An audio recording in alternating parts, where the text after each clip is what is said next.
बिस्मिल्लाहिर्रहमानिर्रहीम। सवाल यह है कि जानवर को ज़िबा करने की शराइत क्या है।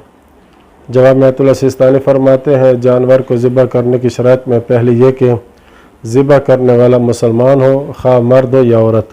बस मुसलमान बच्चा भी ज़िबा कर सकता है, वो बच्चा जो समझदार हो। लेकिन वो काफिर जो गैर किताबी और उन फ़िरक़ों के लोग जो कुफ़ार के हुक्म में हैं, मसलन नासबी, अगर किसी हैवान को ज़िबा करे तो वो जानवर हलाल नहीं होगा।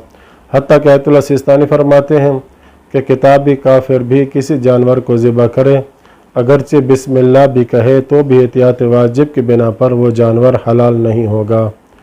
दूसरी शर्त ये कि जानवर को उस चीज़ से ज़िबा किया जाए जो लोहे की बनी हुई हो जब तक मुमकिन हो, लेकिन स्टील के चाकू से एहतियात वाजिब की बिना पर ज़िबा करना दुरुस्त नहीं है। लेकिन अगर लोहे की चीज़ दस्तयाब न हो तो उसे ऐसी चीज़ मसलन शीशे और पत्थर से भी ज़िबा किया जा सकता है जो इस जानवर की चारों रगें काट दे, अगरचे ज़िबा करने की ज़रूरत पेश न आई हो। तीसरी शर्त यह कि ज़िबा करते वक्त हैवान रू बकिबला हो। हैवान का किबला रुख होना, खा वो बैठा हो या खड़ा हो, दोनों हालतों में ऐसा हो जैसे इंसान नमाज में किबला रुख होता है। और अगर हैवान दाएं तरफ या बाएं तरफ लेटा हुआ हो तो ज़रूरी है कि हैवान की गर्दन और इसका पेट किबला रुख हो, और इसके पाँव, हाथों और मुंह का किबला रुख होना लाजिम नहीं है। और जो शख्स जानता हो कि ज़िबा करते वक्त ज़रूरी है कि हैवान किबला रुख हो, अगर वो जानबूझकर इसका मुंह किबले की तरफ न करे तो हैवान हराम हो जाता है। लेकिन अगर ज़िबा करने वाला भूल जाए या मसअला न जानता हो या किबले के बारे में इसे इश्तिबाह हो तो इश्काल नहीं है, या ये कि इस यकीन के साथ कि किबला इसी तरफ है ज़िबा कर दे, बाद में मालूम हो जाए कि किबला दूसरी तरफ था, तब भी कोई हरज नहीं है, जानवर हलाल है। और एहतियात मुस्तहब है कि जो शख्स हैवान को ज़िबा कर रहा है वो भी रू बकिबला हो, ये एहतियात मुस्तहब है। चौथी शर्त यह कि जानवर को ज़िबा करते वक्त या ज़िबा की नीयत से इस पर अल्लाह का नाम पढ़ा जाए और उसके लिए अल्लाहु अकबर या बिस्मिल्लाह या ला इलाहा इल्लल्लाह या अल्हम्दुलिल्लाह कह देना भी काफ़ी है।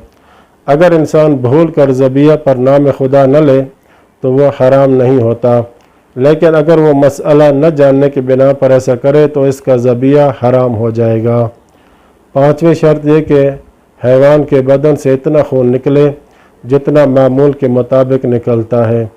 बस अगर खून इसकी रगों में रुक जाए और इससे खून न निकले या खून निकला हो लेकिन इस हैवान की नौ की निस्बत कम हो तो वो हैवान हलाल नहीं होगा।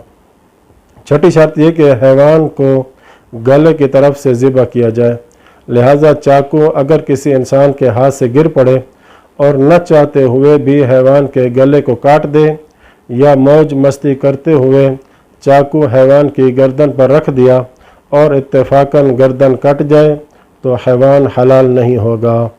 सातवीं शर्त यह कि जिस सूरत में शक हो कि हैवान ज़िबा से मरा है या वो पहले से मर चुका है तो इस सूरत में इस हैवान के हलाल होने की एक शर्त यह भी है कि ज़िबा के बाद हैवान का जिस्म हरकत करे, खा थोड़ी सी ही हरकत करे, मिसाल के तौर पर इसकी आँख फड़के या दुम हरकत करे या हैवान ज़मीन पर टांग रगड़े।